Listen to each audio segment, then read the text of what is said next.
वादा किया था कि आपको एक अच्छा सा घोड़ा देंगे, और अब जब मांगने आए चेक लेके तो आप हमें एक गधा थमा रहे हैं। तो घोड़े और गधे में इस तरह से आपने एक चेक लिख के दिया हमें। उस समय चेक पे लिखा था 6वां शेड्यूल मैं धारक को देने की प्रतिज्ञा करता हूं।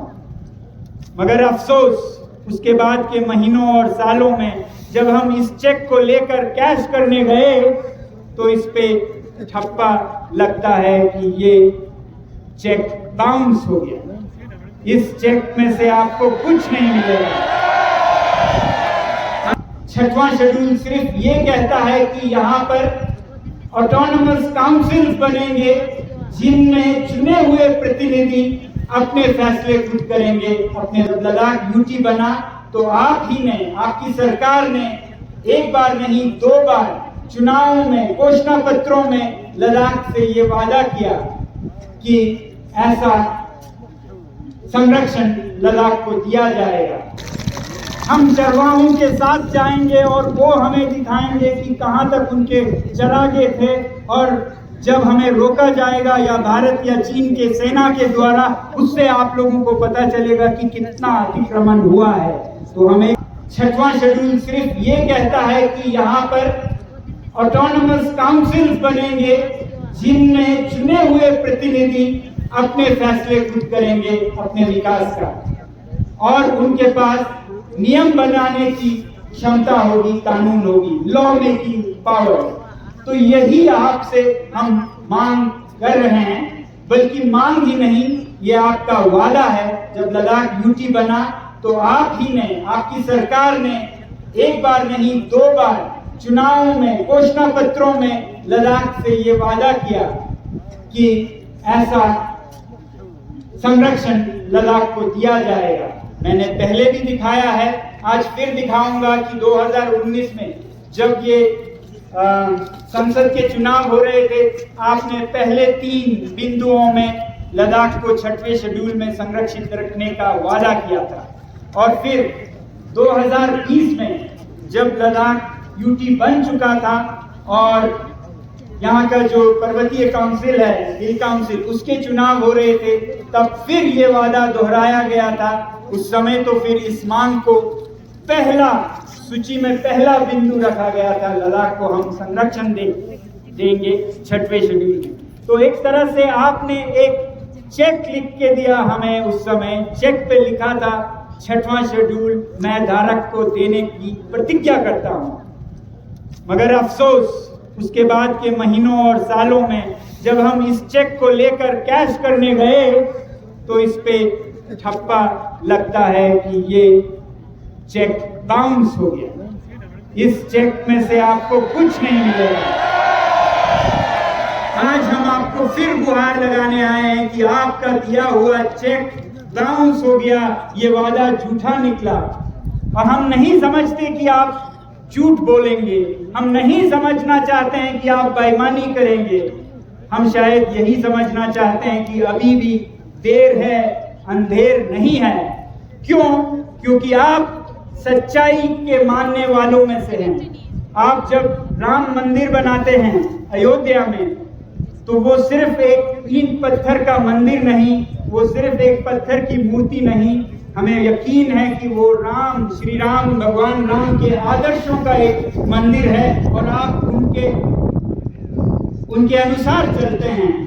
और राम भगवान का आदर्श था सच्चाई, वचन का पालन करना। रामचरितमानस में कहा है, रघुकुल रीति सदा चली आई, प्राण जाए पर वचन न जाए।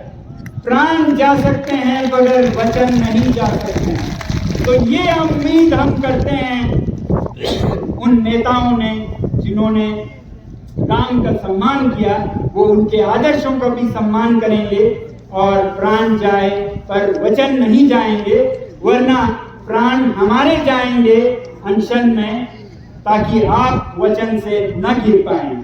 तो हमारी उम्मीद है कि आप लद्दाख को ऐसे जो प्रावधान भारत के ही संविधान में है वो देंगे, और हम उस चेक को लेके ही रहेंगे।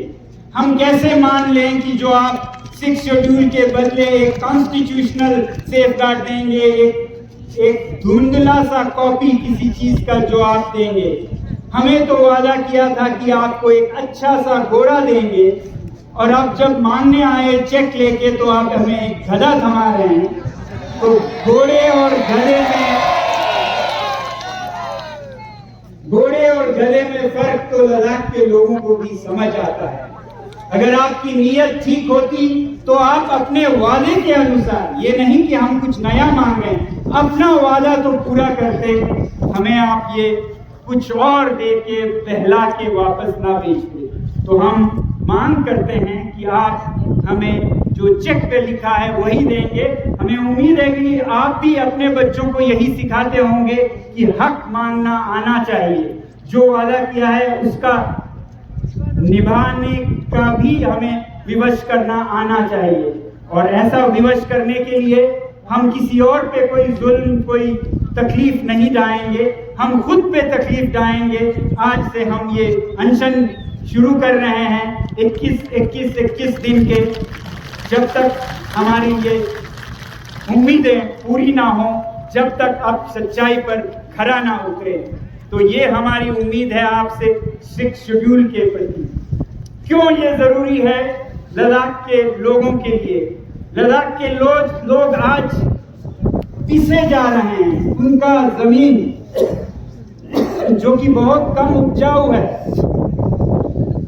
क्षेत्रफल बहुत है मगर बहुत कम जनसंख्या यहाँ पनप पाती है। 3 लाख क्षेत्रफल में ये बहुत से राज्यों से भी बड़ा है, मगर आज हमारे चरवाहे जो पश्मीना का उत्पादन करते हैं वो दोनों तरफ से पिस रहे हैं। एक तरफ से चीन अतिक्रमण करके उनके चरागे लेते जा रही है, और अब कम और कम ये चरागे होते जा रहे हैं, उनकी आमदनी कम होती जा रही है, उनके पशु कम होते जा रहे हैं। अब दूसरी तरफ से भारत की तरफ से भी ये जो औद्योगिक गुट है, इंडस्ट्रियल लॉबी, उनको ये जमीनें दी जा रही हैं। तो कहाँ जाएंगे यहाँ के ये चरवाहे?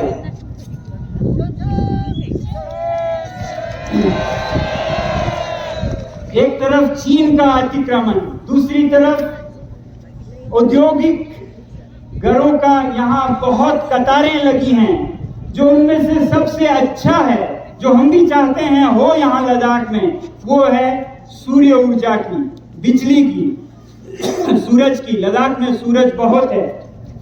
हम चाहते हैं कि लद्दाख काम आए भारत के ऊर्जा जरूरतों को पूरा करने के लिए, मगर वो भी यहाँ के लोगों के फायदे और नुकसान को देखे बिना अंधाधुंध किए जा रहे हैं। 13 गीगावाट का प्रोजेक्ट घोषणा हुई है, और इसमें कितने चरवाहों के चरागे जा रहे हैं आपको अंदाजा है? अगर यहाँ के लोगों पे छोड़ते आप, अगर 6 शेड्यूल के अनुसार चंपा समुदाय के लोगों पे छोड़ते, तो वो सदा के रीति की तरह शायद पहाड़ों पे वो सोलर पैनल्स को लगाते। आज टूरिस्ट के गाड़ियों के धुएं से ही ग्लेशियर्स पिघल रहे हैं। कल को उद्योग के धुओं से यहाँ के पानी का क्या होगा, और पूरे उत्तर भारत के पानी का क्या होगा, सोचने की जरूरत है। हम चरवाहों के साथ जाएंगे और वो हमें दिखाएंगे कि कहाँ तक उनके चरागे थे, और जब हमें रोका जाएगा या भारत या चीन के सेना के द्वारा, उससे आप लोगों को पता चलेगा कि कितना अतिक्रमण हुआ है।